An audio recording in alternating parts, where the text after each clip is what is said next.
Сайн бацгаана уу, халуун байна. Тэгэхээр iStory-ийн 7 дахь дугаараар уулзж байгаа таатай байна. Энэ удаагийнхаа дугаараар Японы түрээсийн найз залуу буюу Рентаро Караши гэсэн сэдвээр ярих болно.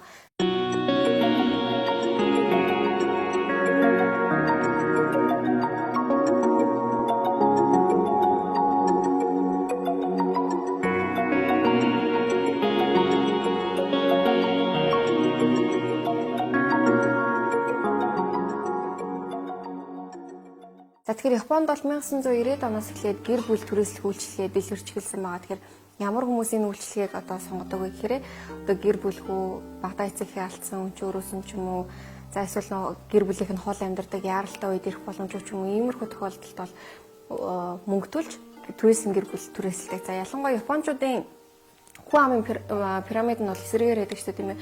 Өндөр насжилт нь ер нь дундаж насалт бол маш өндөр ус учраас өндөр настай хүмүүс бол маш элбэг байдаг. Тэгэхээр эдгээр өндөр настай хүмүүс одоо манайхаар бол цагаан сар шинэ жил гэдэг ч юм уу имжээлт болдог юм томоохон баяруудаар мөнгөтүүлж түрээсийн одоо гэр бүл үр хүүхдүүд түрээсэлж аваад нэг өдрийн хугацаанд эсвэл хэдхэн цагийн хугацаанд гэр бүлтэйгээ байгаа шиг мэдрэмжийг авдаг байна. За мөн одоо үргэж байгаа найз залуу найз охинтойгоо хурим хийх гэтэл гэр бүлийнхэн зөвшөөрдөггүй ч юм уу ийм тохиолдолд бол түрээсийн гэр бүл түрээсэлж байгаа одоо залуу усууд хурмаа байдаг ч юм уу иймэрхүү одоо тохиолдлууд бол байдаг байна. За тэгвэл энэ гэр бүл түрээслэх үйлчилгээ нь орчин үед өргөцөөр одоо найз охин болон найз залуу түрээслэх үйлчилгээ гэж дэлгэрсэн байна. За тэгээд Рентаро Караши буюу найз залуу түрээслэх үйлчилгээ нь цагийн 125,000-аас 200,000 төгрөгийн хооронд байдаг. Тэгээд тухайн залууг хэдэн цагийн хугацаанд түрээслэн түүгээрээ мөнгөтүүлнэ. За тэгээд мөн түрээсийн найз залуу найз одоо охин болохоор ямар нэгэн биеийн үнэлэлттэй болох холбоогүй. За тухайн залууг одоо ингээд түрээслээд найз залуугаа болголоо гэхэд тэрвэрлдэх, үнсэлдэх ч юм уу дотн харилцаанд орох гэсэн эдгээр зүйлсүүдийг бол хийж болохгүй. Одоо зөвхөн гадуур зугаалах, кино үзэх ч юм уу, караоке орох, хамтдаа хооллох гэх мэтчлэн одоо гадуур л болцоод яваад байна. Түрээсийн найз залууг сонгоход бүр ингээд тусдаа аппликейшн сайтууд байдаг. Ороод ингээд сонголтоо хийж болно. Одоо хэдэн насны ч гэдэг юм уу 21 настай, 22 настай гэдэг ч юм уу насны сонголтуудтай. За мөн өндөр царай зүсгээл одоо бараг л каталог тэр одоо түрээсийн найз залууны бүр каталогийн сайт, вебсайтууд байдаг. Тэгээд тухайн залуу мөн хэр царайлаг, хэр өндөр одоо хэр дөг залуу тэр чинээгээрэл цагийн хөлс нь бол өмнөтэй болж эхэлдэг байна. За мөн одоо түрээсийн найз залууг түрээслээд болцож байгаа үед болцооны бүх мөнгөө тухайн залууг түрээсэлж байгаа хүн төлдөг байна. Одоо хамт хоолнд орох, караоке дах, эсвэл паркаар зугаалах ч юм уу тэглэхэд тухайн түрээсийн найз залуу бол огт мөнгө өөрөөсөө мөнгө гаргахгүй. За тэр залуу хүсэлж авч байгаа хүслэгч нь л болцооныхон бүх санхүүг зохицуулаад явдаг байна.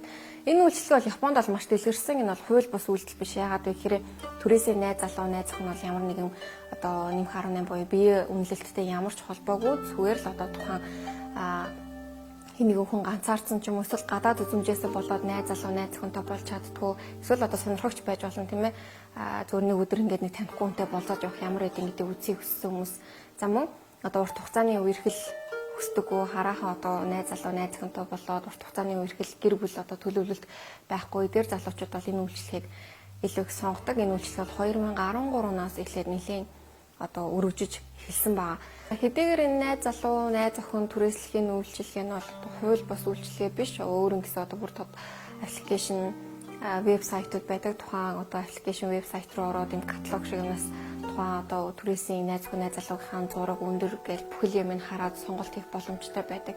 Хэдийгээр хууль бус үйлдэл биш ч гэсэндээ мөн эрсдэл байж олон. За түрээслэгч бол яг ямар хүн гэдэг бол мэдэх боломжгүй учраас бас эрсдэл үүсч болно л доо. Одоо элдв гаж донтой ч юм уу сэтгцийн өөрчлөлтөд хүн түрээсэлж авч болцшгүй. Тэгэхээр энэ үйлчлэл бол хэдий Японд ингээд өргөжөөд залуучууд сонирхох болсон. За энэ одоо эрэлтний ихсэгдсэн үүнийгээ дагаад бас эрсдэл үүсч эхэлсэн байгаа. Тэгэхээр ямар нэгэн байдлаар одоо сэтгцийн өвчтөй ганц донтой хүмүүс мөн түрээсэлж одоо авч байгаа эсхийг бол ямарч мэдэх боломжгүй. Тэгэхээр дугрын хин нэгэн сонирхогч хүн эсвэл одоо ямар нэгэн сэтгцийн өөрчлөлтөд хүн тухайн вебсайт өрлөөд одоо 3 цагаар ч юм уу 5 цагаар түрээслэгээ түрээсийнхаа мөнгийг төлөөд дууцсан тохиолдолд энэ үйлчлэгээ шууд одоо баталгаажж байгаа. Тэгэхээр ямар хүн түрээсэлж байгаа гэдгийг бас мэдэх боломжгүй. Зөвхөн цахим сүлжээгээр онлайнаар харилцаж байгаа учраас мөн эрсдэлтэй л дээ ямар хүн түрээсэлж байгаа. Магадгүй одоо профайл зураг дээр нэг аягүй гоё царайлаг охины ч юм уу залуугийн зургийг тавьсан хэрнээ яг амьдрал уулзсан ямар хүн байхаар мэдэхгүй. Тэгээ өөрөө гоё хүн байвал ер нь өөрөө гоё дайжгүй хүн байвал заавал тэгэж өөрөө мөнгө төлөн хүнтэй болцохгүй шүү дээ. Бодит амьдрал дээр найз хүн найз залуутай олж чадахгүй байгаа хүмүүст ямар нэгэн одоо гадаад үзэмжний асуудал за эсвэл сэтгцийн өөрчлөлт байж болно шүү дээ. Хитрхи хартай ч юм уу эсвэл одоо юу гэдэг ямар нэгэн асуудал байж болно. Эсвэл зүгээр л энгийн сонирхож байгаа ганц өдөр хэдхэн цаг найз залуу найз хүнтэй байхыг хүссэн залуучууд, урт хугацааны үргэлжлэх хүсдэг залуучууд байж болно л да. Гэхдээ нөгөө талаараа бас эрсдэлтэй байдаг. За энэ түрээсийн найз залуу найз охин түрээслэх үйлчлэгээр одоо хэдэн цаг болцоо ч юм уу нэг өдрийн хугацаанд болцоо бие биендээ татагдаад цаашдаа одоо бодит амьдрал дээр үерхэж явсан хүмүүсд байдаг. Мөн энэ түрээсийн үйлчлэгийн одоо түрээсийн үйлчлэгийг хамрагдсан хүмүүс гэмт хэргийн хохирогч болсон ч тохиолдлууд байдаг. Тэр түрээсийн найз залууны үйлчлэгээний үнэ нь бол нэг цагт 125,000-аас 160,000 хооронд монгол мөнгөөр бол байдаг. Тэгээд тухайн залуус хэр царайлаг, хэр гоё биетэй, хэр дог байхаас шалтгаалаад үнэ нэмэгдэнэ. Одоо нэг цагийн 120,000 төгрөгийн хөлстэй залуу 3 цаг түрээслэх гэдэг чинь 360,000 тийм ээ. Тэгээд нөгөө залуутайгаа одоо хамт хоолнд орох, одоо хамт гадуур зугаалах, өөр юу байдیں۔ Унааны зардал ч юм уу. Энэ болгоныг хуваасаа төлөхөөр ерөнхийдөө багаар бодоход тухайн болцоо бол нэг 700 гараад явчихж байгаа. Энэ болохоор Японы телевизийн шоугаар гараад яг энэ түрээсийн найз залуу түрээслэж юу хичнээн төрний өртөгтэй байдаг вэ гэсэн судалгаа гаргасан ба тэгэхээр 6 цагийн хугацаанд болцоо дээр нь хамт гадуур зугаасан, караоке орсон, хоол идсэн, паркаар явсан, тэгсэн ингэсэн одоо жижиг сажиг амттан авсан. За мөн одоо түрээсийн найз залууг түрээсэлж байгаа охтууд бэлэг авч өгөх айгу дуртай байд юм байна лээ. Ийм одоо сүвнэр ч юм уу одоо эмэг бүгэж гэх мэтчлэн юм бэлэг авч өгдөг. За энэ бэлэгний мөнгө зэн гэдэг ингээ явах юм бол нэлээ өндөр болж ил хаяа 700 гараа авч илээ бодгор ч юм чи одоо нэг 25 26 та байгаа гэхээр бодоод үзэхээр. За энэ үйлчлэгээ бол зөвхөн Япон гэлтгүй Азийн орнуудаар бас мэрсэр дэлгэрч эхэлсэн байна лээ. За Солонгост бас ийм үйлчлэгээ байдаг юм лээ. Түрээсийн найз хүн найз залуу гэх юм үйлчлэгээ байдаг.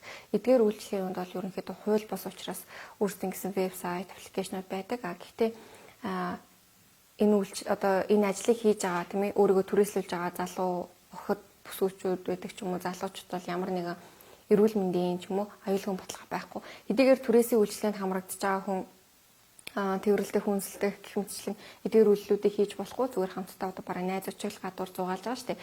Тэсэн эдэж гисэн ямар хүн түрээслэгдэж байгаа мэдэхгүй, ямар зүйл болохыг мэдэхгүй учраас эдгээр түрээслэгдчихдээ бол амнаас эрүүл мэндэд бол тодорхой даатгал эсвэл хариуцсан хэн нэгэн байдаг учраас энэ үйлчлэл бол аюултай эрсдэлтэй байдаг.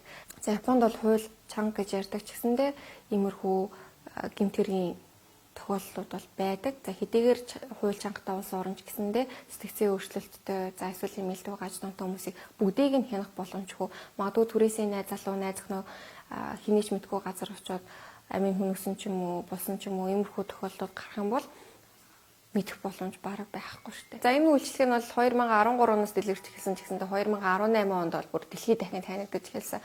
Шужи Моримото гэх залуу ажил хийх сонирхолгүй, за ямар нэгэн хөдөлмөр эрхлэх сонирхолгүй гэхдээ баян амьдрахыг хүсдэг залуу. Тийм учраас за яаж амар хэлбэр аргаар мөнгө олох вэ гэж бодоод өөрийгөө түрээслэх одоо энэ үйлчлэгийг сонгоод өөрийнхөө одоо сошиал хаягууд дээр энэ түрээсийн найз залуу авах сонирхолтой хүмүүс байвал холбогдоорой гэд бүр ингээд захимшуултын тавьсан нэлээд хит болж чадсан байгаа. Миний энэ удаагийн ярьсан стори таалагдсан бол та доор комент сэглэлээ үлдээгээрэй. За мөн лайктараад шеэрийгээрэй. За мөн дараагийн дугаартаа ямар одоо стори яриулмаар энэ тэрийг мөн хуваалцаарай баярлалаа.